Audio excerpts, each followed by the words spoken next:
18. Learning to live in hope. About 2 weeks after our graduation ceremony at Miami University, Gwen received her acceptance letter from Johns Hopkins University School of Medicine. We were all expecting this to happen, but not the hullabaloo that accompanied it. You see, Gwen's mom had called her to say that a letter from the university was at home. In her anxiety, Gwen asked her mom to open it and tell her what it said. "No, I am not opening your mail. You have to come home and open it yourself." There was a message in the undertone of that statement. You see, Gwen had started living with me in the apartment. We started living together immediately after graduation. We shopped for groceries together, ate together, slept together, had our first sexual encounter. We just found lots of love in how well we had come to believe in each other. It was obvious that Gwen's mom was not too happy with this arrangement. I felt sure that it was more her father who was totally opposed to it. We asked Mom to set aside a Sunday lunch for us to meet and talk about it. That was a heated Sunday lunch discussion. Her dad thought that we were going to argue that because the apartment had 2 bedrooms, we were really separated. I thought he was really stung by the fact that it was Gwen who took the lead in explaining our situation. "Come on, Dad. We are in love with each other. We don't sleep in separate beds. Sleeping apart would mean that we had some sort of disagreement." I was a little hesitant to get into this family squabble. After all, I was the easier target to blame. But my girl Gwen chimed in with her most positive statement. If that were the case, I would simply move back to my bedroom in this house. Why shouldn't we be able to cuddle together with each other on a single bed? They wanted to know what we planned to do now that Gwen had been accepted into Johns Hopkins.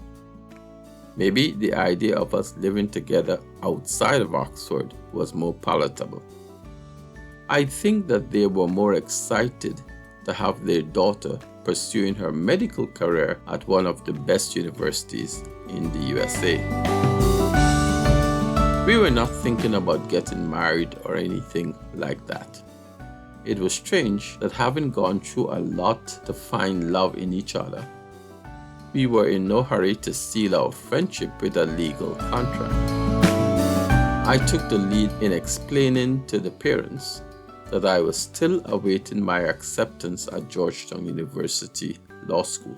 Then we would go up to the DC metropolitan area and see if we could find an apartment where we can continue living together, supporting each other in graduate school. It would be cheaper that way. Reflecting back on our first encounter, I just smiled at the idea of both of us being in graduate school. I had finally caught up with my babes academically.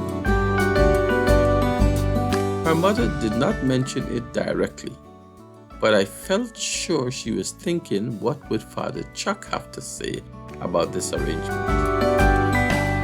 She knew how close I was to the priest. The funny thing was that this father priest was himself rather equivocal about our situation and offered no ecclesiastical opinion on our cohabitation. We knew that he was thinking about his own conditions.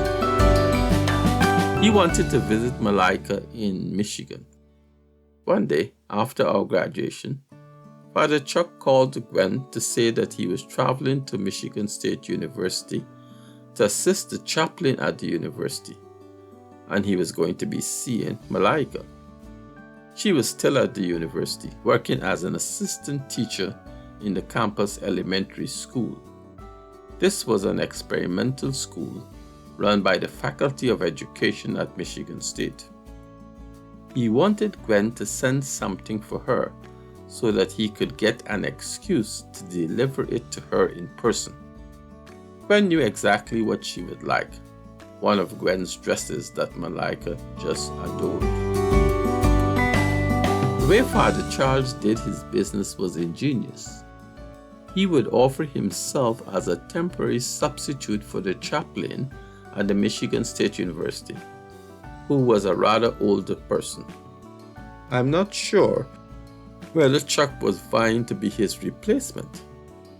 Things started to develop between these two, and soon Father Chuck got another opportunity to visit Michigan.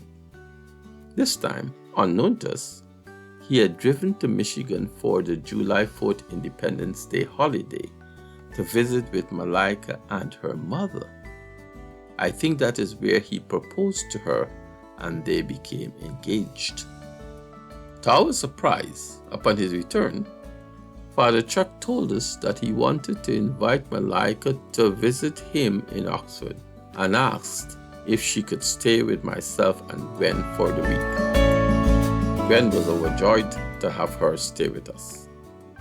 It was then that she showed Gwen the ring and told her that Father Chuck will be making the announcement of their engagement at the service on Sunday. This was one of the most eventful services I have ever attended at Trinity Episcopalian Church. We were sitting in the pew with Gwen's parents and Malika. The celebrant of the Mass was Father Boswell, the senior priest of the parish. Usually, when one priest takes over the Mass, the other priest either preaches the sermon or at least reads the notices for the week. But Father Boswell came over to the lectern to read the notices. He started by reading the notices of services for the week. Then he asked for all those who were celebrating birthdays and anniversaries to stand. Having gotten through all this, he then stated, "I am here today to welcome all of our new visitors to our church.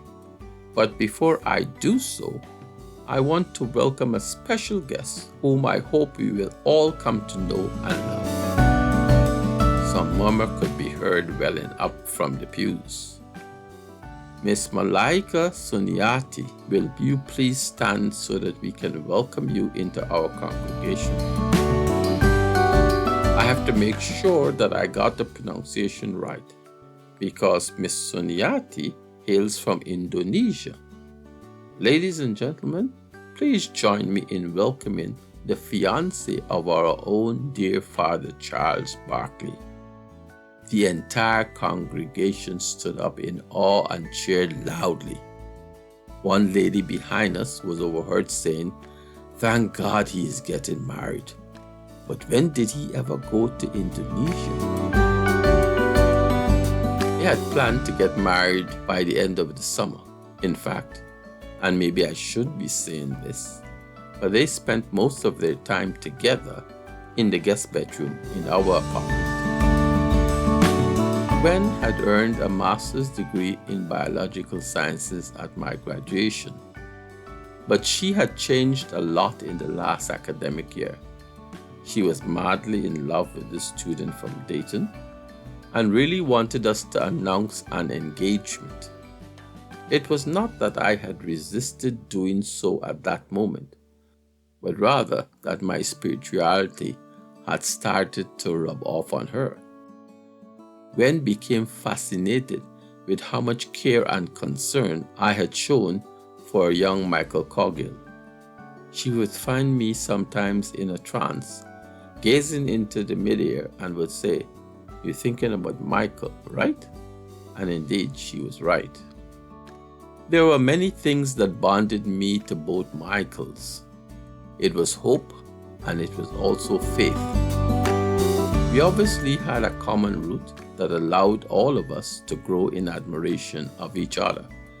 I don't know, but it may have been that the younger Michael was in track and field and I was trying to relive my life through him. But then, Those sexual escapades that kept coming up with him did not resemble anything that I wanted to be a part of. Actually, one day, in trying to explain it all, I told Gwen that I think I was trying to send to little Michael all of the love and care that I used to receive from the other Michael, my best friend. I cannot forget the day in the campus cafe when Michael Sr. said to me that the only time he ever remembered crying in his adult life was at Professor Willis's dining table. It was the morning when he found out that I was in the emergency ward. He was feeling so helpless that he could not think of going on without being sure that I was okay. He was shuddering at the guilt that would overcome him if I had to return to living on the street. How would he feel to be walking past his best friend sleeping on the street? He also conveyed to me that it was in that moment, when he broke down in front of my dad, that he believed Dr. Willis decided to go to battle on my behalf. Why would you think that? I asked. I was the professor's right hand when he came to Miami, doing everything for him and with him in the first 2 weeks of his arrival. Why should anyone find it so surprising that he would turn around and rescue me at my lowest point in life? Michael then reiterated some words that Dad had said to him. It was something to the effect that he always felt a sense of full delight in the emergence of the new black youth every time he looked at me and Michael. How individually we both had grown into such beautiful men in strength and stature. He couldn't bear to see such talent go to waste over the lack of resources. Then he observed with total amazement how Michael and myself had bonded so closely, even though we came from different home environments. What did we have in common? My dad began to wax philosophically. He thought that it had to be that we were both born into a culture of struggle, survival, and success. The combination of those 3 S's, as he called them, had lodged itself firmly in our DNA. He actually told Michael that just looking at how fast I had regained my confidence made him believe that there was some residue of hope in being born into a black skin in our society. You just had to know how to find it. That led me to thinking about younger Michael, who was by now on his way to the University of Michigan in Ann Arbor. The first thing that drew me to the younger Michael was that he had decided to seek help from a person whom he did not know before. I suppose the only thing he knew about me was that I also used to be a black athlete.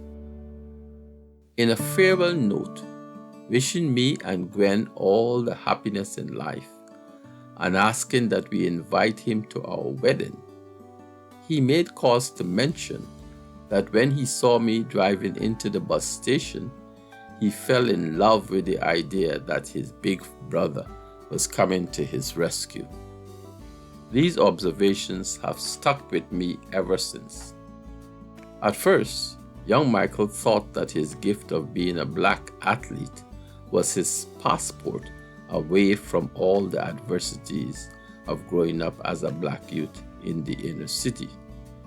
But then, it slowly dawned on him that his challenge was really one of trying to change the trajectory in his life by running towards a more enduring image of himself. This is how he explained it. I spent most of my life by running away from things. First, it was from my mother's lonely life. Then it was from my new stepfather's authoritarian ways. Then it was from the abusive relationship with the pastor. And even when I thought I would find some solace in running into the arms of my assistant coach, that turned out to be a physical attraction that soon became undesirably sexual. I still have to resolve the issue of whether I'm really gay. He concluded his note with the most beautiful announcement I have ever read. My dear brother Eric, in running towards you for help, I really found what I always wanted, to love and be loved in return. God is good all the time. Love, Michael.